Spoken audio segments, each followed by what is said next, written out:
The design mistake that created a cult following. At first, everyone agreed it was wrong. Too strange, too impractical, too flawed to succeed. And yet, it refused to disappear. To understand how a design mistake became beloved, we need to rewind. Back to a rushed decision, a compromise nobody wanted, and a flaw nobody planned to defend. This car wasn't born from vision. It was born from constraint. Deadlines were tight, budgets tighter, tooling already locked. Engineers faced an impossible choice: delay the launch or accept an imperfect solution. They chose survival. That choice is worth sitting with for a moment. Choosing survival over perfection is rarely celebrated in the industry. It is treated as a failure of will, a compromise that brands are expected to move past quietly and quickly. Yet survival is also honest. It reflects the actual conditions of creation. Most objects are born under pressure. Most decisions are made with incomplete information, incomplete resources, and clocks that refuse to pause. This car wore that reality openly, without apology, and that honesty would eventually become its strongest asset. The mistake was obvious to insiders. Weight distribution fell off. Proportions looked unusual. Handling behaved unpredictably at the limit. Reviewers noticed immediately. They called it awkward, unbalanced, confused. Sales reflected that reaction. Early numbers disappointed. Dealers hesitated. The hesitation was understandable. Dealers needed cars that sold themselves, that matched expectations customers arrived with, that rewarded enthusiasm in a lot rather than patience on the road. This car did none of those things in the early days. It had to be driven to be understood, and most customers were not prepared to invest that kind of time before a purchase. The gap between showroom impression and road reality was significant, and it worked against the car in every conventional sales context. But something unexpected happened. A small group of drivers felt something different. Not perfection. Character. The car demanded adaptation. It rewarded patience. It punished laziness. Its quirks weren't hidden. They were constant. Learnable. Drivers began talking. Forums filled with tips. Meetups formed quietly. What critics called a flaw, owners called honesty, because this design mistake didn't disappear with experience. It revealed itself more clearly, and that clarity changed everything. Because once drivers stopped fighting the car, they started understanding it. And understanding turned into loyalty. That loyalty would soon grow into something nobody predicted. When production stopped, something inverted. Availability disappeared. Interest surged. Cars once dismissed as flawed were suddenly hunted. Prices climbed quietly, then aggressively. What had been a compromise became a badge. Owners stopped explaining the car. They invited others to experience it. Because understanding couldn't be argued, it had to be felt. The community that formed around this car did something else unusual. It rejected the gatekeeping that typically defines enthusiast groups. There was no entry requirement based on money or mechanical expertise. The only requirement was willingness. Willingness to drive the car as it demanded, to sit with its unpredictability, to accept instruction from the road rather than comfort from the machine. That openness meant the community grew across demographics, across ages, across levels of prior experience. What united people was not background, but attitude. And attitude proved a far stronger bond than any shared specification ever could. This inversion is not unusual in automotive history, but it is rarely this complete. Typically, discontinued models drift into affordable obscurity.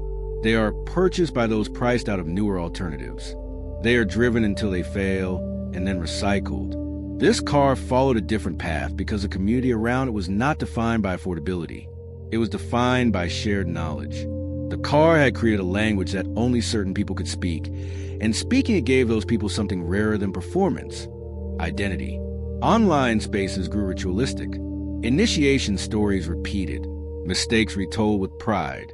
Newcomers were warned again, not about reliability, about commitment, because this car demanded learning. And learning created belonging. Collectors missed the point entirely. They chased rarity.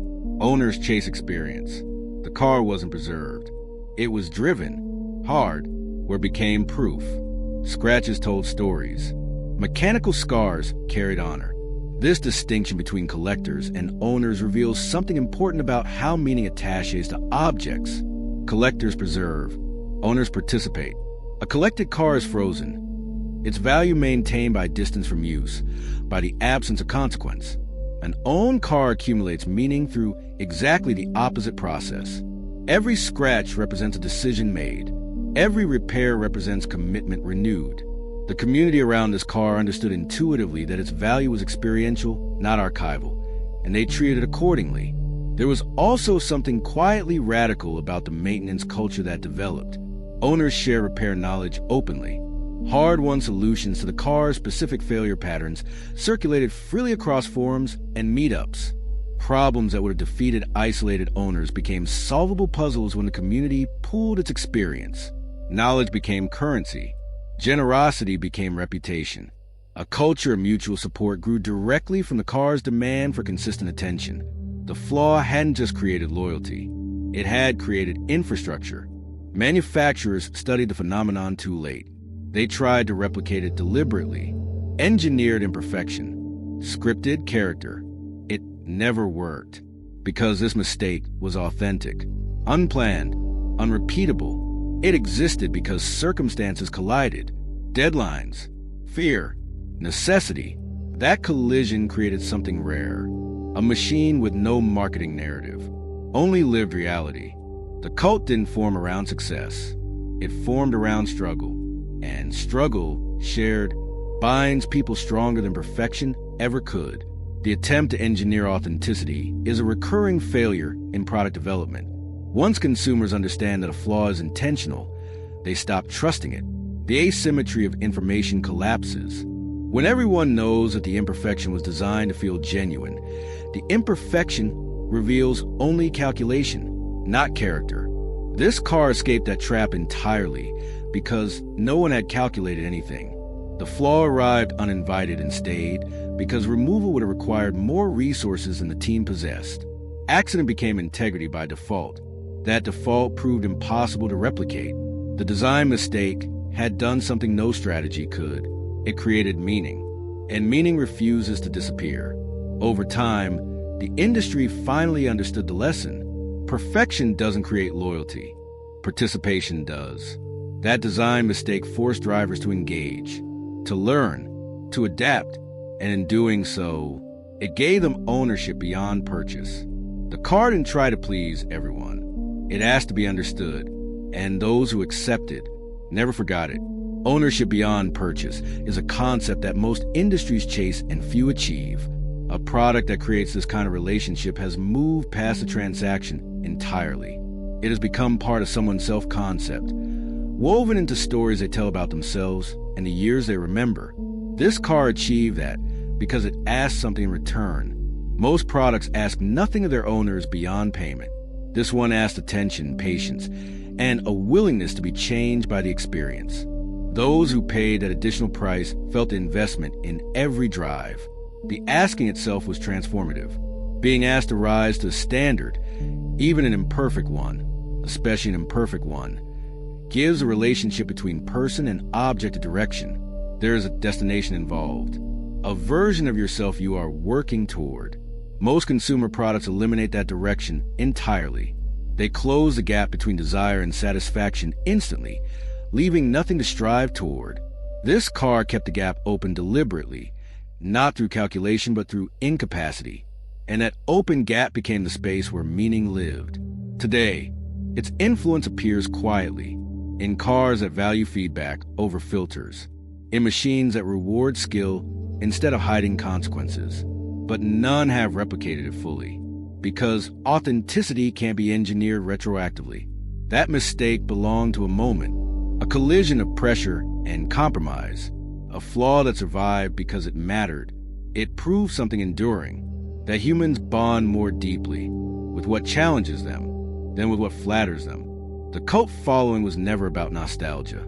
It was about identity earned through experience. And that's why this car still matters. Not because it was right, but because it was real. Sometimes the smallest shift in perspective becomes the beginning of a new future. The